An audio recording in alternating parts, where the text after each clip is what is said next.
in terms of civilian atrocities? Yeah, my little experience and knowledge with my instructor, who is a very articulate professional, the impact that I've already received from the classes that I've taken gave me an insight from the visual, the images and monuments that I've seen and listening to you. I think in reference to the first person that spoke, I think it's your father.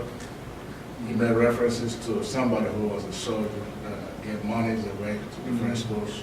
Yeah, Mr. Dekaban, yeah.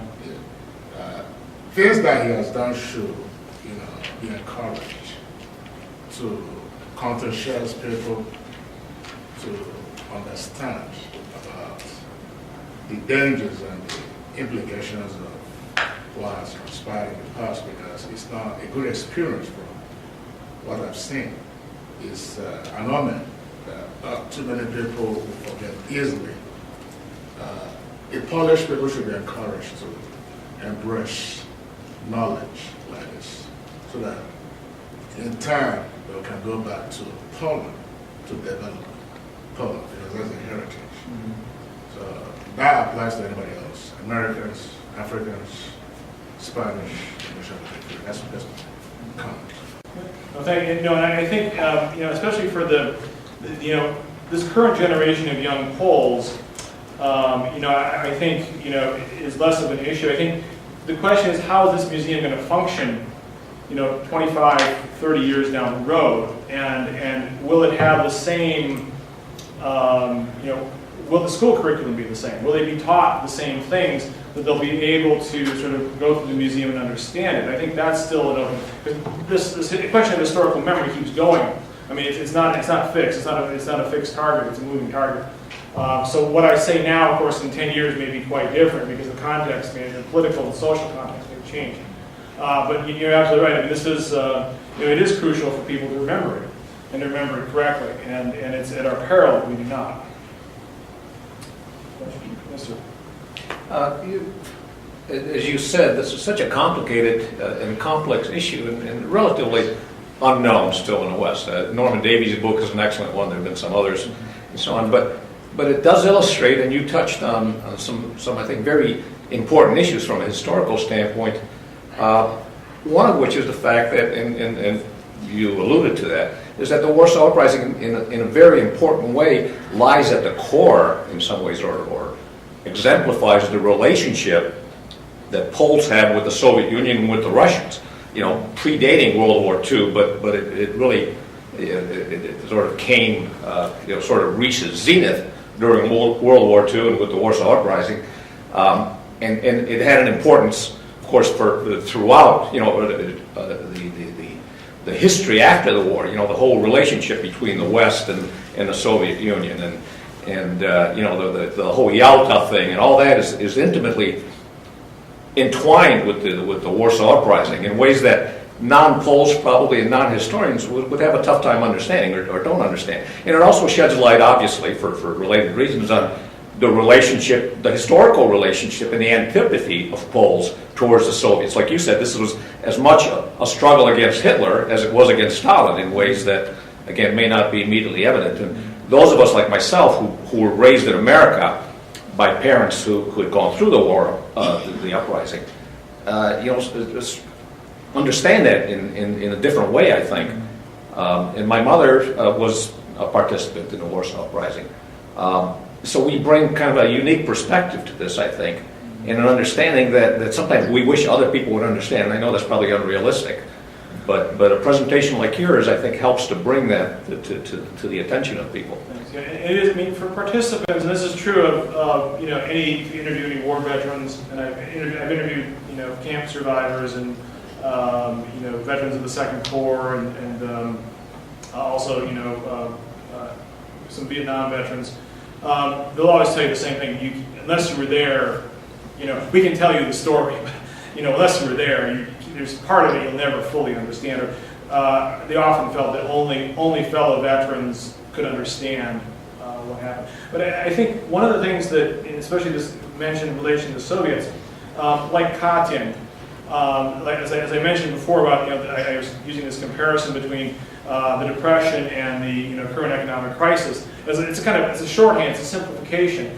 There's a lot about it's not only true of Poland's relationship to the Soviets, but also the relationship to their own sort of communist regime within Poland itself. And this is where I think the simplification, that sort of shorthand, can trip us up, because as the files, the open files, are beginning to reveal, there was quite a bit of collaboration. Even as I say, someone like Wałęsa, who's at least outside of Poland, put on a pedestal, has kind of damaged his. He's not a one-dimensional, two-dimensional figure. I mean, there were aspects of him that were not so pleasant that had been revealed. This has caused a great deal of upset in Poland because of that. And I think if we, the danger perhaps is to focus too much and sort of categorize that entire period by events like Katyn and the Rising, because they were critical. I mean, they set the whole context, but nevertheless, that isn't the whole story. There's a great deal of other sort of messiness that goes on there and nuance. But I think you're absolutely right. I mean, it is something that it's a necessary thing. This museum. I mean, it had to be created, and it's interesting that it took almost 15 years essentially to do this, and it took a political circumstance within Poland that was necessary to do that. I think something comparable, if you think about the controversy leading up to the creation of the Vietnam Memorial, and how that, is this the right design? Are we really honoring the veterans, or are we attacking the war? I mean, there's a lot of, again, that really brought that debate back to the fore. And I think the opening of the museum, has had something of that function for Poles, of causing them to rethink and relook at this event. So, other questions? Comments? John, I might just comment. The conversation here has kind of reminded us that this is the most important event in the history of Warsaw in the 20th century. I mean, it's central. The city would not be what it is. Its shape, its architecture, its history, its people, as well as that of the country. So there had to be something to talk about it. Mm-hmm. And the question I think you pointed out is, has the museum thought about how it's going to evolve?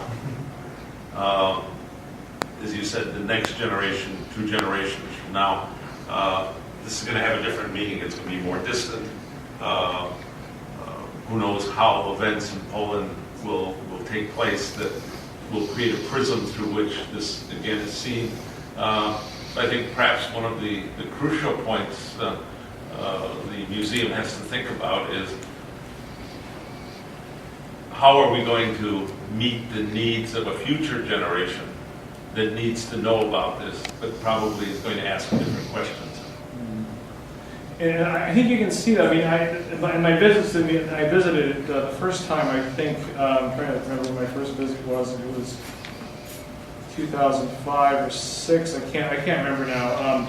But it was, a couple of years after it opened. I mean, they have, and I think they're certainly responding to, some mild criticisms that they got. They've been adding some new sections as well.